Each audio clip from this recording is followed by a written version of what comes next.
هاي يا حلوين، ازيكم عاملين ايه؟ انا زينب شحيته. لو اول مره تشوفوني متنسوش تشتركوا في القناه.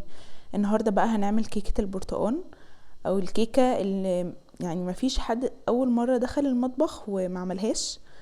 دايما اول وصفه لينا بتبقى كيك، يا اما كيك بقى فانيليا يا اما كيك برتقال.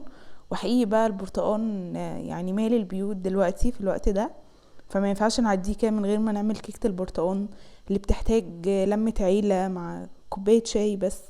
وحقيقي بتبقى يعني احلى طعم ممكن تاكلوه.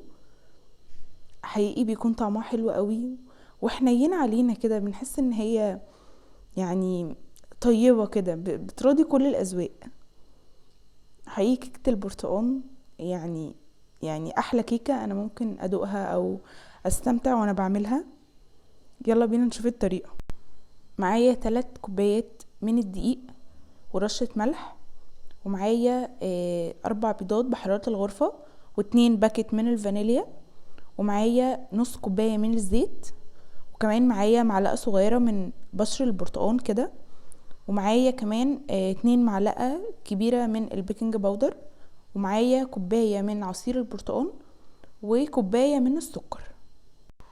اول حاجة كده يعني هنبطن الصينية، هندهنها باي مادة دهنية بزيت او زبدة او المادة الدهنية المتوفرة عندكم. وبعدين كده يعني هرش رشة دقيق، وبعدين بقى هخبطها في الصينية كلها، يعني من الجنب ومن فوق ومن تحت. هتبقى متبطنة معايا كده وكده بقت جاهزة. هركنها بقى عبال ما اعمل الكيك في الخلاط. يعني هنستخدم الخلاط بقى، مش هنستخدم لا مضرب كهربي ولا عجان ولا اي حاجة، الخلاط على طول، لان دي كيكة يعني معتادة جدا. هضيف بقى ال4 بيضات والسكر و2 باكت من الفانيليا كده، وبعدين هاخدهم دول اطحنهم الاول، اخلطهم مع بعض حوالي من 4 ل5 دقايق كده لحد ما يبقى لونهم فاتح كده. وبعدين بقى هضيف الزيت وكمان عصير البرتقال وبشر البرتقال. احنا بشر البرتقال هناخد بس اللون الاورنج بس، يعني مش هناخد الطبقة البيضة اللي بتكون تحت اللون البرتقاني ده، لا. وهنضربهم تاني ضربة كويسة كده. وبعدين بقى في بولة كبيرة او في طبق هنزل بالخليط ده، وبعدين هنزل بالدقيق. الدقيق بتاعي منخول، يعني انا في كل مرة بجيبه منخول. انتوا لازم يعني دقيق الكيك يكون منخول قبليها لانه بيفرق جدا. وهضيفه عليه كده، وبعدين البيكنج باودر. هقلب بقى كويس كده بالراحة، بس انا مسرعة الفيديو، بس انتوا يعني حركوا ايديكوا بالراحة كده وفي نفس اتجاه واحد، يعني ما نغيرش الاتجاه، لا في اتجاه واحد لحد ما الخليط معانا يكون جاهز كده ومفيش اي كتل ولا اي حاجة.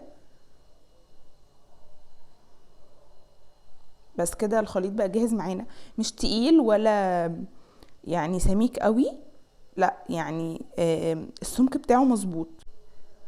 هنزله بقى في الصينيه اللي احنا كنا مبطنينها وسايبينها خبطتين كده على السطح بتاعنا، وبخله او بمعلقه او باي حاجه. هعمل حركات عشوائيه كده عشان الهواء يطلع منها.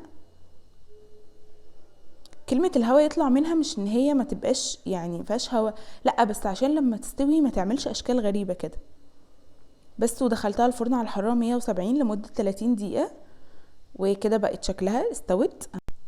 هندخل الخله كده من النص، هتخرج ما فيهاش اي بواقي عجين ولا اي حاجه، يبقى هي كده استوت تمام. هقطعها بقى مربعات كده، يعني معتاده طبعا، مربعات كده تكون حلوه، يعني حقيقي شكلها حلو ولونها يعني لونها برتقاني كده وشكلها حقيقي حلو قوي. عملت لها بقى صوص كده، ده اختياري، ممكن تعملوه يضيف لها كده شكل تبقى حلوة قوي. يعني حوالي 3 معالق كبار من السكر البودر ومعلقة من عصير البرتقال، وهنقلبهم كده كويس لحد ما يكون صوص كريمي كده. وبصوا يعني اسفنجيه خالص، انا مستنيتش ان هي تبرد، حقيقي هشة وطرية جدا. ولو عجبتكم الوصفة تنسوش اللايك والاشتراك. باي باي.